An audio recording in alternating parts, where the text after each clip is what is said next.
The Dodgers are ruining baseball, they say.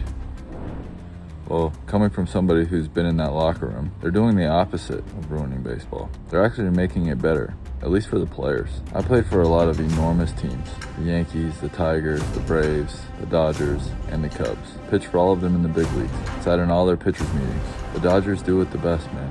They give you the most information, and they translate that information the best as well. I was a Dodger for 20 seconds, and they sat me down and said I've been tipping my slider for the last 3 years. Tipping my slider? That's been my best pitch. Imagine if I wasn't tipping my slider for 3 years. After my first outing as a Dodger, I was sitting in the food room, and one of the guys walked up to me, put their phone on the counter with a picture of me, and said, "This is what you were doing when you were throwing your changeup," and then swiped to the next picture and said, "This is what you were doing when you were throwing your fastball." They're just the best, man. They have everything. They have the best information, and they give you the most information. So you can't be mad at the Dodgers. If anything, you should be mad at whatever team you're a fan of for not doing it better. Keep fighting, call for more. But I was in a couple the other day and people were absolutely angry at you over your take on the Dodgers. Do you want to just reiterate your takes? Well, let's talk about them being angry at me. Yeah. So I don't know if they're angry at me. I think they're angry at the Dodgers. My take was trying to explain to them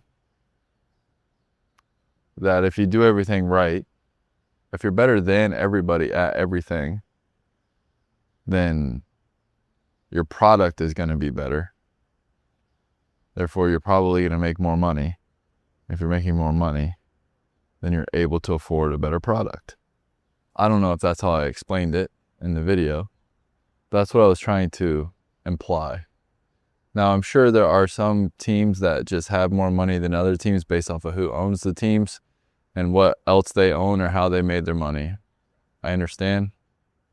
But to the commenters that say they just want a level playing field, I would say it is a level playing field.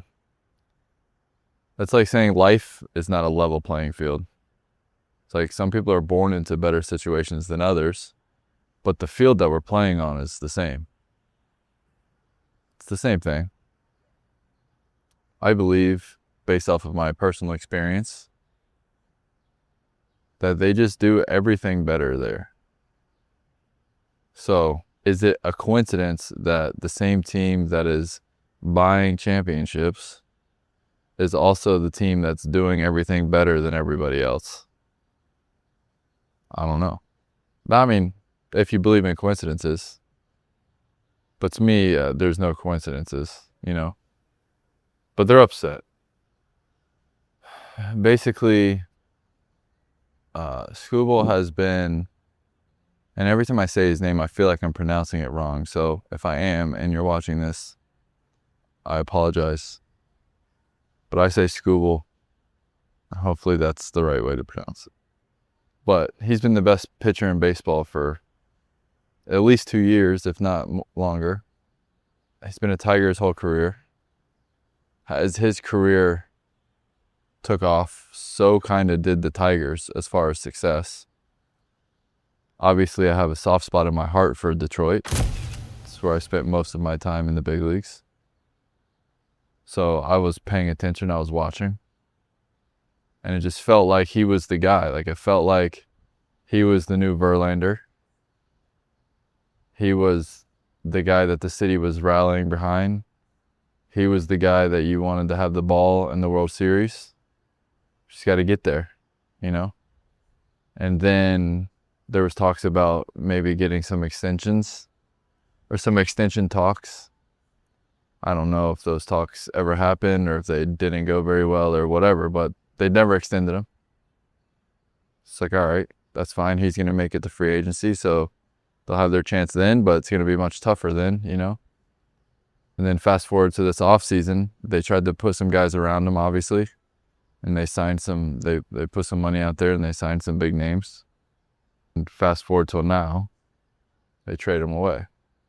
To me, you're telling me that means you never really thought you were going to sign him back anyways? And it's always dicey getting into these conversations as a player or as an ex-player or whatever, because it's a business, right? And I'm always going to be on the player side because I am one. But I also think that, like, I do a decent job of putting myself in other people's shoes and, like, seeing it from their perspective. But it's extremely difficult for me to see how you couldn't benefit from just making sure that he only ever wore a Tigers jersey. You can make sure that he was a Tiger for life if you wanted to. Now, again, I'm not a financial advisor or an accountant. I don't know what kind of money's going out and coming in. Maybe you literally can't afford it. And if that's the case, that's the case. But it's like if you can't afford it and someone else, the Dodgers, can afford everybody, it's like, how? You know? Trying to figure that out is the problem. And from the fans' point of view, it's like, yeah, of course you want some big name guys on your team, but if your team's not putting the best product together, then it's going to be difficult for them to afford paying for better product. But you have to be able to create a pretty good one first before you can buy the best one. If that makes sense. Yeah, so people are deferring their contracts. So, like, for example, I don't know how much Ohtani's making this year, but he's making like $1 million or something. But he signed for $700 million. So his contract is deferred for like 15 years. So even when his contract's over, he's making money. The Dodgers are going to pay him for, like, I don't remember what it is, for like 10 years or 15 years past his contract being done. Like when he's done playing, right? Because his money was deferred till 2040 or whatever it was. It's like me signing you for $30 million for 4 years, but the first 3 years when you're playing with us, you're going to make $1 million a year. And then when you're done playing with us, you're going to make $5 million a year until you're paid. For someone like Skubal or Ohtani, like, they made their money in arbitration already. You know, like, not all of their money, but good enough money. Like, Skubal's making like 20 million or something, 30 million. We'd have to look it up.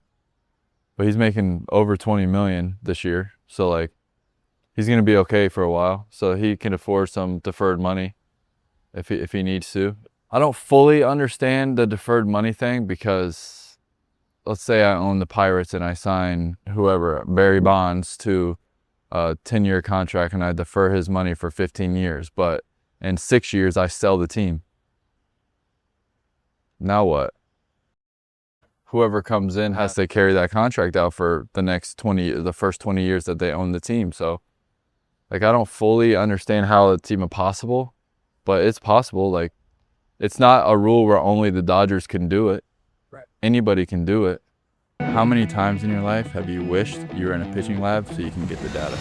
With Pitch Lab, you take the pitching lab with you wherever you want to go. Come with me. In your backyard, in a parking lot, in the middle of I-4, it doesn't matter. Pull your phone out, set it up, make sure it's level, hit record, boom. 83.4. Gives you all the same data. It tells you what it is too. About to have every pitch on video already clipped pitch by pitch and everything with like a tracker. I think it's pretty cool that it even tells you like what pitch, bro. Like, I wasn't expecting all this. Yeah. You know? Everything's in your phone. Hit a couple more buttons. You can send all the data with video to whoever you need to. Agent, coach, dad, girlfriend. Takes like 5 seconds. If you haven't yet, go to the App Store, download Pitch Lab. That way you're getting the same data the pros are getting.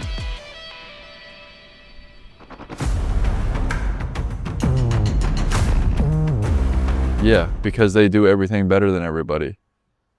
So the rules they're gonna do better too, you know? Right. But like the thing with baseball too is just because you have the best team doesn't mean you win. The game is the game for a reason. Yeah. It's like for you betting folks out there, you bet on the team that's the hottest going into the playoffs because baseball is baseball, you know?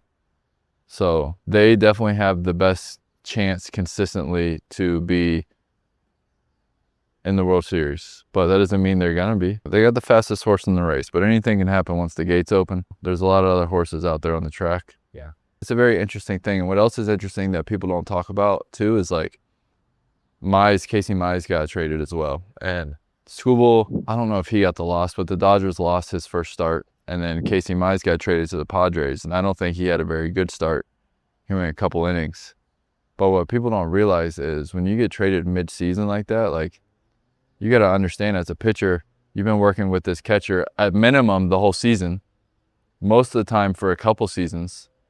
Like, your guys' relationship, you've been building, and your trust has been growing, and like your rhythm and everything else along the way. And then snap of the fingers, not only do you have a different uniform on, like the guy that you're in battle with is completely different as well. The team that you're in battle with has a completely different game plan. Like, not a lot of guys are making their own game plan either. And if they are, they're obviously, you know, doing it with the team or whatever, but like the environment is just way different for a pitcher to go out there, especially a starter. A reliever, you can go out there and just bring your balls and like get away with it. But as a starter, you got to do it for an extended period of time. So like that relationship and that game plan means a lot. I feel for these guys that get traded. Most of the time you get traded from a team that's not in it to a team that is in it. So now you're immediately in a playoff race. You have to win this baseball game. And you're kind of like hoping it works out. And the game is obviously different now than it was with like the scouting report stuff and how pitches are being called anyways. So like there are a lot more guys that don't shake.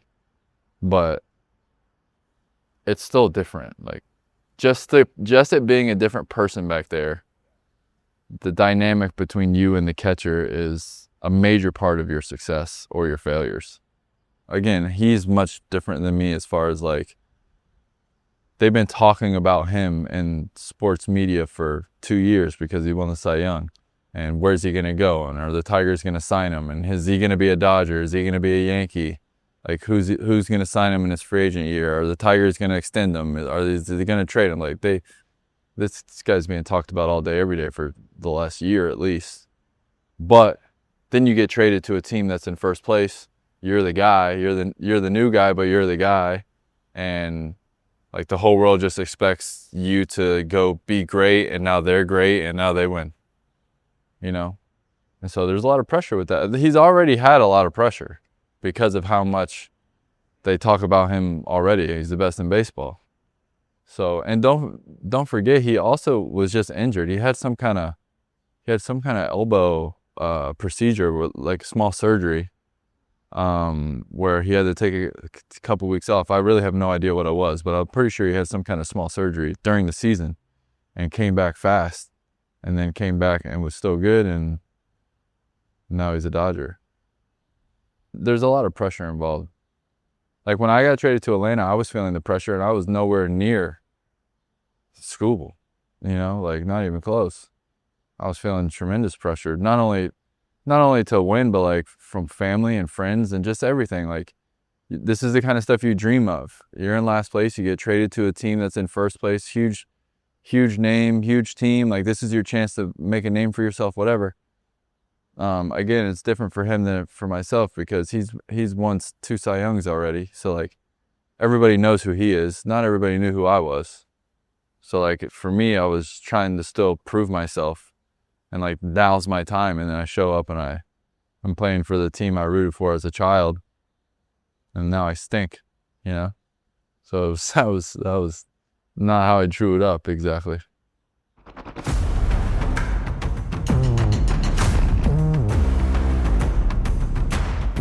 Yeah, but my question would be why? Because they have the best Japanese players in the world. How did they get them? They invested in them. So they invested in the Japanese market by getting the best players. I mean, obviously LA is a big city, so they had that going for them already. But how do you become a big market team? You win. I think my brain tells me that like if you're the Pirates and you want to be a big market team, well, to be a big market team, to get more market, you win. Everybody likes winners. The more you win, the more people watch, the more people watch, the more people become fans, the more people become fans, the bigger your market is. Now you're a big market team. Now, I have no idea if that's exactly how it works, but that's how my brain feels like it works. And obviously you can't just do that overnight, you know? Like, we're talking about since the beginning of time here. It's like, why are the Yankees a big market team? Well, they're in one of the biggest cities since the beginning of this baseball thing. Right. That's got to help. Yeah. They also won a lot of championships early on. That's got to help. You know, so can you be a big market team in a city that's not as big? I don't know. It feels like if you win, you can, but I don't know. I don't know. I don't know.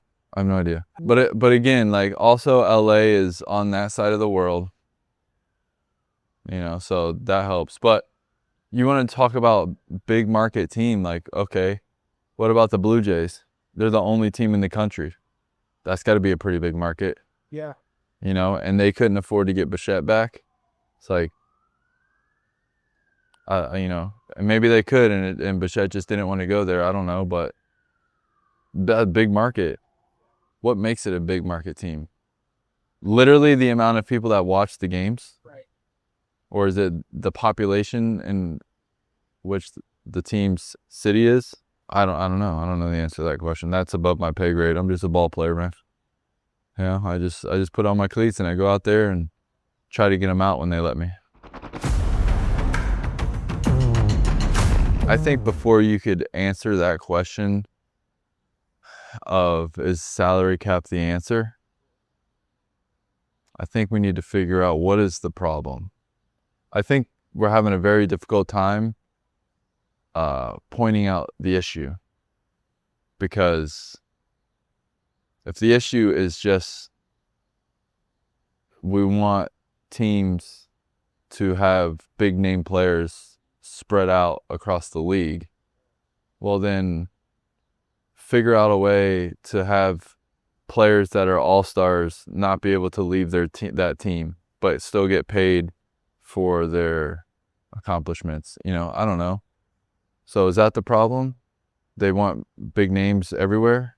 Is the problem that every big name is just getting bought? Is the problem the team that's paying the most is winning the most? The Mets are have the second highest payroll and they stink. There's no proof in just if you pay the most, you'll win the most. So like, that's a bad argument to me. So then the question is like, what is the issue? Then we can find the answer.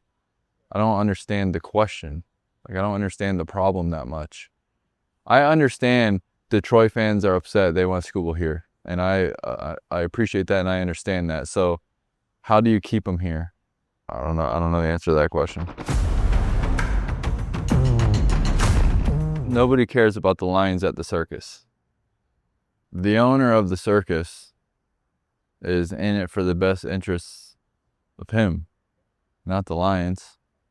He just needs to make sure that the lions are alive and they'll go out there and roar real loud. Coming from a lion, I'm always going to say that the players should get paid more or don't get treated well or whatever. When like reality is we do all right. In the grand scheme of the world, you know, the Lions, we're getting fed pretty good. The argument is like, is there a circus without the Lions? I don't know. Again, it's tough, man, because I'm a lion. The only thing that cares about the lions at the circus are the other lions and maybe some of their trainers. You know, maybe some of the lion trainers care. The salary cap will help teams not get bullied in the free agent market. However, some of these teams are still in the cities that they're in. So if everybody's bidding the same, now we're talking about living accommodations instead of money. Still going to get bullied, some of you. You know, yeah. There's a lot of factors. Yeah. But this is also coming from somebody who feels like I feel like I could play right now in the big leagues. I just can't. Nobody's ever going to give me another chance, which is fine. Dealt with that, dealing with that. I sleep okay at night now. But for a long time, I was very angry about it. And so that part of me wants teams to be forced to pay more so that players that are in the position that I was in will get paid to play instead of the first-year player because they're cheaper. If everybody's the same, this person, we know what we're getting. This person, we don't necessarily know what we're getting. Let's take that. That feels like more of a bargain. So deep down in my soul, that's what I really want. But the reality is you can't do it that way. There has to be a system. But it's crazy, man, because it's like some of these guys, it's their first year in the big leagues, and they're the face of baseball, and they're making league minimum. More guys are signing extensions now than ever, you know, like PCA, for example, like he's the face of baseball right now. If he didn't sign that extension, he'd be making league minimum, being the face of baseball in his second year in the big leagues, you know? So you got to figure out a way to give the players the money that they've earned based off of their performance on the field. And then the other part is too, is from the owner's point of view, it's like you sign a guy for 12 years and he's only good for the first 3, you're losing money. Right. Which I think eventually that's what it's going to be, shorter contracts for more money. You know, so like a 6-year contract for whatever, $200 million instead of a 12-year contract, which I think makes more sense because people do get old and whatever, even though I still believe I'm young and I could play. I'm definitely older. That's a thing. So the business will forever be a business.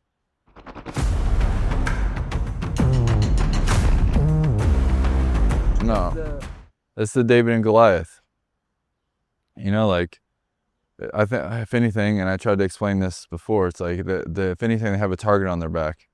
So now you have a villain. Every Marvel movie you ever watch has a villain. You need a villain to have a hero, or nobody watches. So to me, more people will watch. If the Dodgers are in the World Series again, everybody's going to be rooting against the Dodgers, which is going to add to viewership because everybody wants to see the Dodgers lose. It's like the Jake Paul effect. Everybody wanted to see Jake Paul get knocked out, so they kept watching him fight, and he kept not getting knocked out. You know? And so every fight, it's like, this guy's, we got to, and it's just more and more and more and more. And so to me, it's good for baseball. We need this. And even if they're not the villain, think about how many people right now are just talking about baseball because of what's going on. Yeah. Like, bad publicity is good publicity, you know? I love everything about it. It gives me an opportunity to sit here and have this conversation, to just talk ball. I could talk ball forever.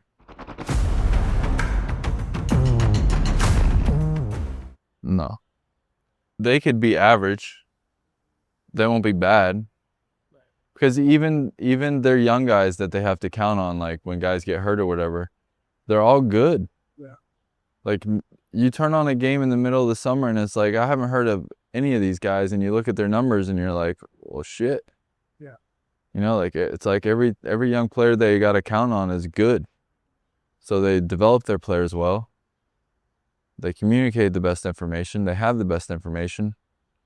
They treat everybody like human beings.